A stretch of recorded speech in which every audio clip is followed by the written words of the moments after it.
Friends, welcome to fact city. இன்றைக்கி நம்ம பார்க்க போகிற topic money exchange rate system. அதாங்க, நம்ம டெய்லி நியூஸில் கூட கேள்விப்படுவோமே, டாலருக்கு நிகரான இந்திய ரூபாயின் மதிப்பு ஏற்றம் அடைந்துள்ளது, வீழ்ச்சி அடைந்துள்ளது அப்படின்லாம். இந்த டாலருக்கு இல்லை யூரோக்கு நிகராக எப்படி நம்ம இந்தியன் மணியோட ரேட்டை நிர்ணயிக்கிறாங்க, இல்லை யார் நிர்ணயிக்கிறா அப்படின்றத பற்றி தான் இன்றைக்கி பார்க்க போகிறோம். ஃபர்தராக இந்த டாபிக்குள்ளே போகிறதுக்கு முன்னாடி உங்களுக்கு இந்த சேனல் பிடிச்சிருந்தா சப்ஸ்கிரைப் பண்ணுங்கள், நோட்டிஃபிகேஷனுக்கு பெல் ஐக்கானையும் கிளிக் பண்ணுங்கள்.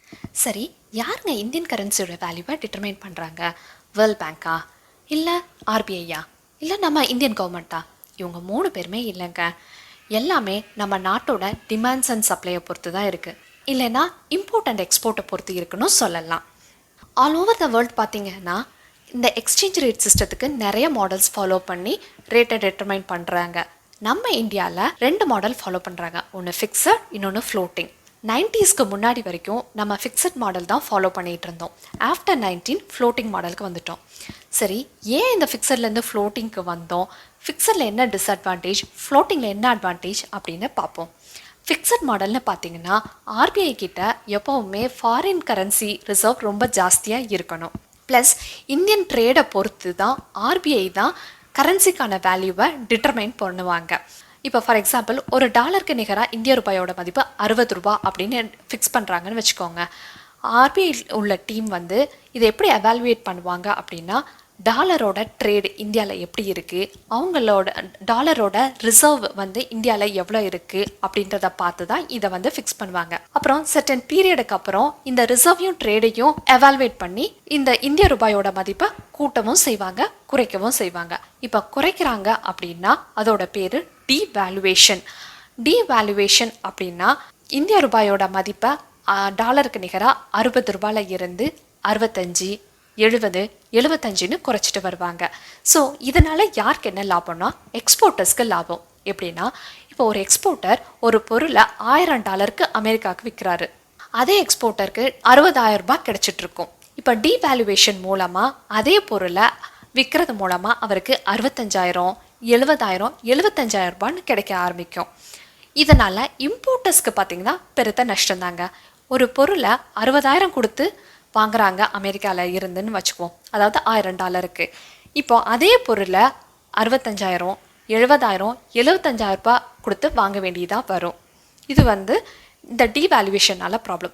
ஓகே, இந்த டிவேல்யூவேஷனால் எக்ஸ்போர்ட் நல்லா நடந்து ஃபாரின் கரன்சிஸ் ஓட ரிசர்வ் வந்து ஜாஸ்தியாக இருக்குது அப்படின்றதுனால திருப்பி ரீஎவாலுவேட் பண்ணி இந்தியன் கரன்சியோட ரேட்டை ஜாஸ்தி பண்ணுறாங்கன்னு வச்சுக்குவோம். அதாவது ஒரு டாலருக்கு நிகரான இந்திய ரூபாயோட மதிப்பை 60லேருந்து 55, 50, 40ன்னு உயர்த்துறாங்கன்னு வச்சுக்குவோம். இப்போது இம்போர்ட்டர்ஸ்க்கு லாபமாக இருக்கும், எக்ஸ்போர்ட்டருக்கு இது நஷ்டமாக தான் இருக்கும். இது வந்து பார்த்திங்கன்னா இந்த சிஸ்டம் வந்து ப்ரொடக்ஷன் பேஸ்டு கண்ட்ரிஸ்க்கு ரொம்ப யூஸ்ஃபுல்லாக இருக்கும். அதாவது எக்ஸ்போர்ட் நிறைய செய்கிற கண்ட்ரிஸ்க்கு இது ரொம்ப யூஸ்ஃபுல்லாக இருக்கும். இந்த மாதிரி எக்ஸ்போர்ட் கம்மியாகி இம்போர்ட் ஜாஸ்தினால ஒரு பேங்க் கரப்சி சுச்சுவேஷன் நம்ம நாட்டுக்கு 90ஸில் வந்ததுங்க.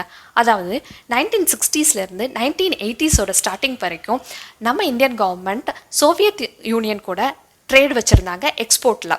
90ஸோட ஸ்டார்டிங்கில் இந்தியன் கவர்மெண்ட்டுக்கும் சோவியத் யூனியனுக்கும் டேர்ம் சரியில்லை, அதனால் எக்ஸ்போர்ட் பெரிய விதத்தில் அடி வாங்கிச்சு. அந்த சமயம் பார்த்துட்டு லேட்டர் 80ஸில் 90ஸோட ஸ்டார்டிங்கில் வந்து பார்த்திங்கன்னா கல்ஃப் வாரும் வந்துருச்சு. நம்மளோட மேஜர் இம்போர்ட்டான ஆயிலோட ரேட்டும் கல்ஃப் வாரால் ஹையாக இருந்தது. நம்மளால் ரொம்ப ஹை இம்போர்ட் சார்ஜ் கொடுத்து தான் இம்போர்ட் பண்ண வேண்டியதாக இருந்தது. இங்கே எக்ஸ்போர்ட் வந்து சரியே இல்லை, இம்போர்ட் தான் ஜாஸ்தியாக இருந்தது. இதனால் பேங்க் கரப்ட் சுச்சுவேஷன் ஆயிடுச்சு. அதனால் ஆர்பிஐ இன்டர்நேஷ்னல் மானிட்டரி ஃபண்டு கிட்ட இருந்து கடன் வாங்கினாங்க, நம்ம இந்தியன் கோல்டு ரிசர்வை பேஸ் பண்ணி.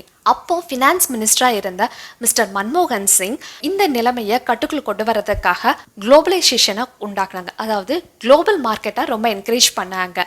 இங்கேருந்து குளோபல் மார்க்கெட்டில் இந்தியன் ப்ராடக்ட்டுக்கான எக்ஸ்போர்ட்டுக்கான டேக்ஸ் எக்ஸப்ஷன்ஸ்லாம் நிறைய பூஸ்ட் பண்ணாங்க.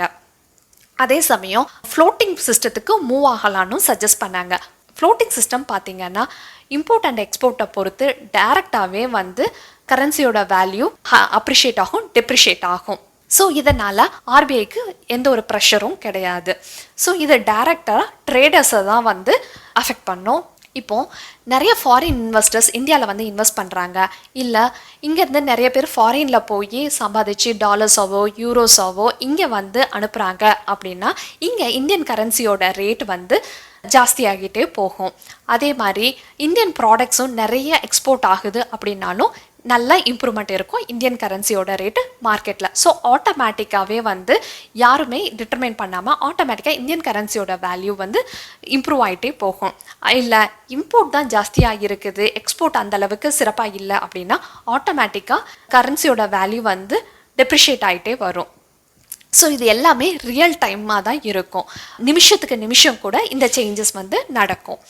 ஓகே, நீங்கள் கேட்கலாம் 90s வந்த மாதிரி இன்னொரு பிரச்சனை, எக்ஸ்போர்ட்டில் வந்து அடி விழுந்துருச்சு, இம்போர்ட்டில் தான் ஜாஸ்தி இருக்குது அப்படின்னா அப்போ நமக்கு யார் சப்போர்ட் பண்ணுவா அப்படின்னு கேட்டுக்கிட்டிங்கன்னா அப்போது இந்தியன் கவர்மெண்ட்டோட இன்ஃப்ளூயன்ஸில் ஆர்பிஐ நமக்கு இன்டைரக்டாக சப்போர்ட் பண்ணுவோம்.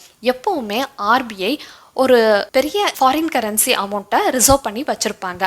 ஃபார் எக்ஸாம்பிள் ஒரு 5-10 பில்லியன்ஸ் வந்து ரிசர்வ் பண்ணி வச்சுருக்காங்கன்னா அதுலேருந்து ஒரு 5% எடுத்து, இல்லை அப்போதைக்கு எவ்வளோ தேவையோ அவ்வளோ பர்சன்டேஜை எடுத்து கரன்சி மார்க்கெட்டில் செல் பண்ணி நம்ம இந்த ஃப்ளக்சுவேஷனை வந்து ஸ்டேபிள் பண்ணுவாங்க. அதாவது ரொம்ப கரன்சியோட ரேட் வந்து ரொம்ப டிக்ரீஸ் ஆயிடுச்சு, 60லேருந்து 70, 80, 90, 100 அப்படின்னு ரொம்ப டெப்ரிஷியேட் லெவல் ரொம்ப போயிட்டு இருந்ததுன்னா இந்த ஸ்டேபிள் சுச்சுவேஷனை கொண்டு வரதுக்காக ஆர்பிஐ நமக்கு இன்டைரக்டாக ஹெல்ப் பண்ணுவாங்க. அதே சமயம் கவர்மெண்ட்டும் நிறைய டேக்ஸ் எக்ஸப்ஷன் கொடுத்து எக்ஸ்போர்ட் மார்க்கெட்டை ரொம்ப என்கரேஜ் பண்ணுவாங்க. ஸோ இந்த மாதிரி தான் எக்ஸ்சேஞ்ச் ரேட் சிஸ்டம் நம்ம இந்தியாவில் ப்ராசஸில் இருக்குது. ஹோப் உங்களுக்கு இப்போ ஒரு ஐடியா கிடைச்சிருக்கும் எக்ஸ்சேஞ்ச் ரேட் சிஸ்டம்னா என்னென்னு. ஃபர்தராக இன்னும் இதை பற்றி டீட்டெயில்ஸ் தெரியணும்னா கமெண்ட்டில் லீவ் பண்ணுங்கள். தேங்க்ஸ்.